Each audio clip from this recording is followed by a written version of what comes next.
आपको वरदान देती है कि जिसके से आपका मकान इस तरह से हो जैसे एक कमल होता है। अब कमल की क्या विशेषता है कि कमल जो है वो आप देखिए कि एक सुंदर सा फूल है और चाहे कोई आए, कोई कीटक आए, उसके कितने भी कांटे जैसे पैर हो, कुछ हो, उसको स्थान है वहाँ आराम करने के लिए।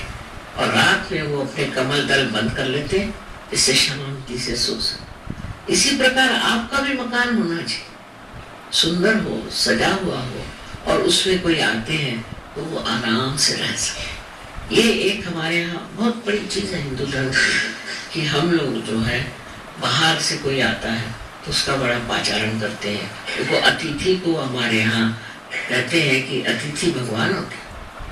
ये चीज़ हमारे अंदर आ जाती है जब हमारे अंदर लक्ष्मी तत्व जागृत होता है और उसका पूरा सरंजाम और सामान जुट जाता है। बिल्कुल सही बात करेगा आपसे। अब ये तो हुई कमल की बात और एक हाथ से वो इस तरह से आशीर्वाद देती।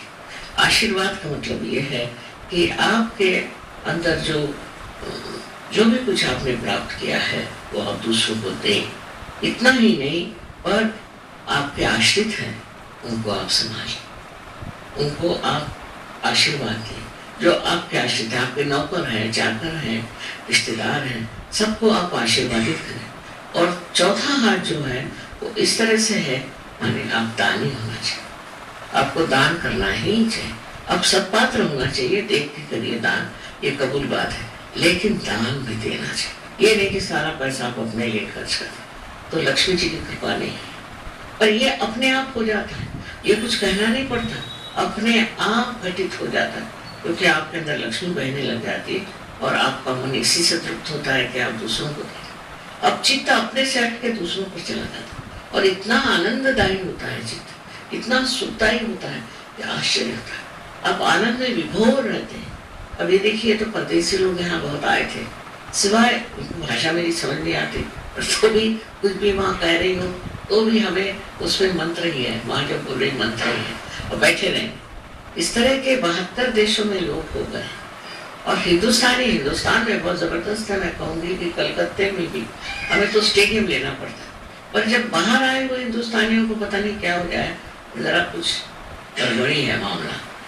लेकिन आशा है कि इसके बाद आप लोग सब पार हो जाएंगे और आपकी वजह से और भी लोग हो जाएंगे। तो सबसे बड़ी बात है कि पार हो जाना माने अपने को जानना। ये जब तक आपने जाना नहीं तब तक आपने जो कुछ भी जाना सब बेकार है और तब आप प्रेम के सागर में बहने लग जाए। तो एक ही अक्षर प्रेम का हुआ है, जो ने अक्षर प्रेम का जान लिया तो उसको और कुछ जानना ही नहीं, वही चीज घटित होने की है और होना चाहिए। और फिर मैं कहूँगी तो पूछ ही लीजिए, पर बहुत टाइम मत दीजिए, टाइम कम है, मुझे भी जाना है आश्रम में, तो आप जो भी चाहें सवाल पूछ सकते हैं।